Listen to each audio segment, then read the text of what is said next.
Hey guys, I haven't played Assassin in ages, and I never really did anything with the Assassin's poison stacking ability, so I decided to try a spell-based poison build again, and this time I think it turned out to be pretty good. I was quite surprised how well this build worked in the end, despite not having a lot of life or mitigation, and if you use the special sextant for this build, then it turns into a monster clear speed build. So in this video I'm gonna be adding a bit more information to my previous video, and later on I'm gonna talk a bit more in details about this build, but as always you can find timestamps in the video description.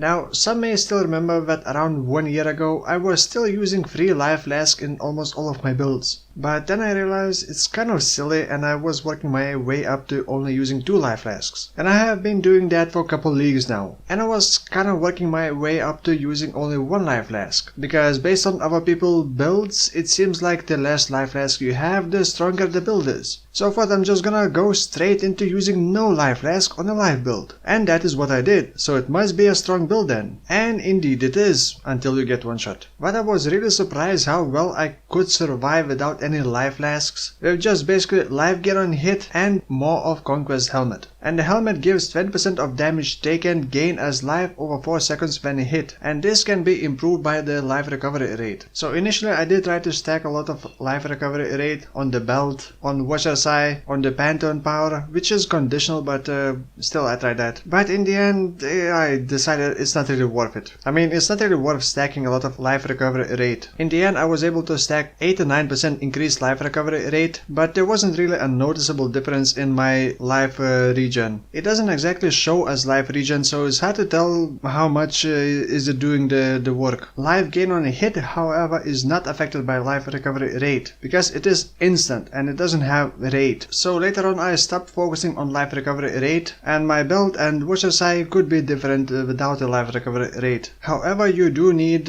Vitality's Watcher's Eye with life gain on a hit, especially for the build like this where you focus on damage over time, so you can't really benefit very well from leech. So indeed I am using Vitality as one of my auras, and I do end up having around 700 life regen. But the way I survive is mostly through the temporal chain and the aspect of the spider which slows down nearby enemies, and then life gain on hit from the Watcher's Eye. And as you can see, I am able to farm tier 16 maps just fine, even without the special sextant mod. And if you missed my previous video explaining how I achieved over 4000% movement speed and so much damage, to break it down quickly, golden rule to reflect poisons back on me, more of Conquest helmet to be unaffected by those poisons, otherwise it would kill me, and then a special sextant mod which gives 5% movement speed per each poison on me and 10% damage, generic damage per poison on me. So I get around 3 to 5000 increased generic damage when I'm entering the tier 16 guardian fight, and then those guardians just melt in seconds. I don't even need to be next to them, I've just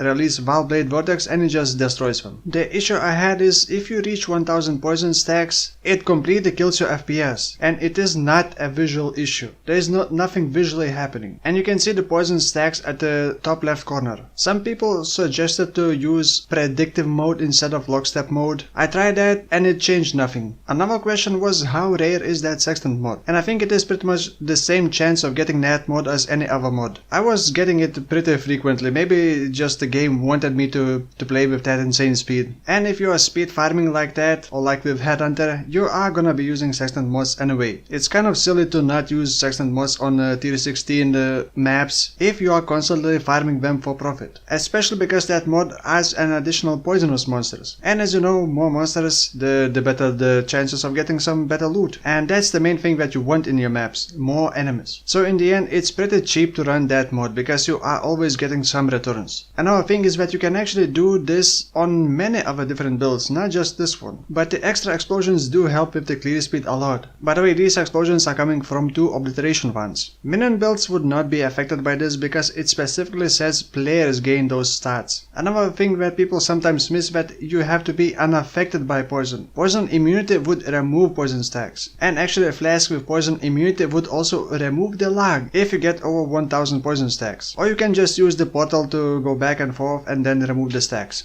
Oh, one last thing, the Noxio strike from Assassin, 5% increased poison duration for each poison you have inflicted recently. Which means if you want to get insane poison duration, you have to apply insane amount of hits in the last 4 seconds. And Blade Vortex at 10 stacks only hits 7.5 times per second. So over 4 seconds it only hits 30 times. But because Golden Rule reflects the poisons back to me, I double the amount of poisons inflicted recently. So I end up capping at 60 poison stacks over 4 seconds. That is of course if I'm not using Blade Vortex to help stack poisons. Now I'm gonna talk about the items, skills, links, and then passive skill tree. Right, so let me talk about the items. So I have a weapon swap for clear speed and for single target.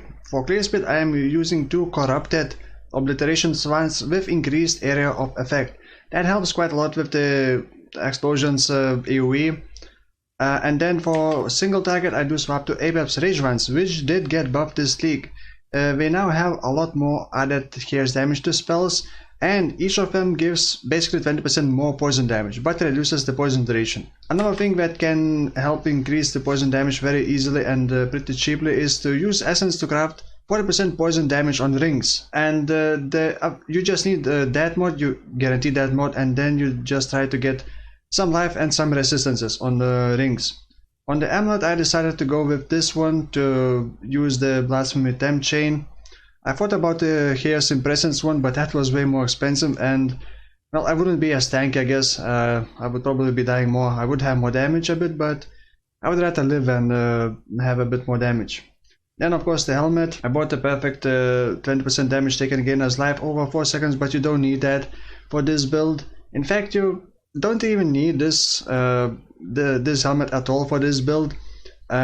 You only need it if you are going to be running the special sextant mode that I talked about. But other than that, the helmet can be basically any. The body armor, I keep on reusing this body armor, and you probably saw it in my previous builds. It's very cheap to get 6-link sacrificial garb and then just craft life and hopefully some resistances. And it's also pretty easy to color whichever colors you want, because it's equal chance of rolling all the colors. Then I'm using Venomous Weave, my favorite gloves, because it synergizes with this pretty well. You do want more damage, and it does give that 15% more damage, and it slows down enemy movement speed, which is also helpful, especially when combined with Temporal Chain. Temporal Chain is slowing down action speed, which includes attack and cast speed, but Venomous Weave is only for movement speed reduction. Then the belt, like I said, you don't really need life recovery rate, so you could use some different belt. You could even craft with the fossils. Chaos damage or physical damage would work as well. The boots, nothing special, just get enough resistances, I guess, and as much life as you can, because as you can see I don't really have a lot of life. For the flasks, granite for extra mitigation, or at least some mitigation, because otherwise I don't really have any mitigation. Diamond flask, because you do need diamond flask, because this is assassin. Then sulfur flask, because it also gives you regen.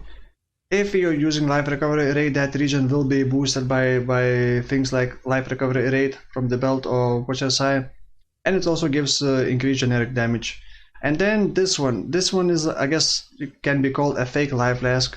You get instant heal for up to 100% of your life.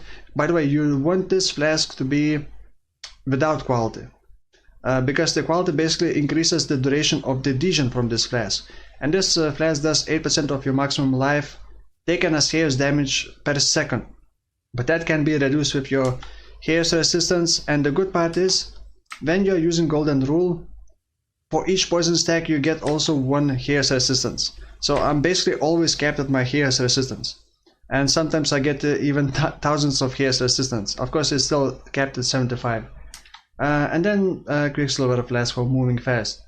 Now on the main skills, Blade Vortex I bought level 21, quality 23. It's actually pretty cheap, so it is linked with Poison support gem, because I do need chance to poison. Deadly Ailments, Wild Toxins, Unleash, and then Void Manipulation. I do swap Unleash, at least I try to swap Unleash to Unbound Ailment, but Unleash is so pleasant for mapping. You just cast it once and you get 4 Vortex easily. So you just stop, cast it, move on, stop, cast, move on, and it's very easy to maintain 10 stacks. While with Unbound Ailments, it takes much more time to get the stacks going.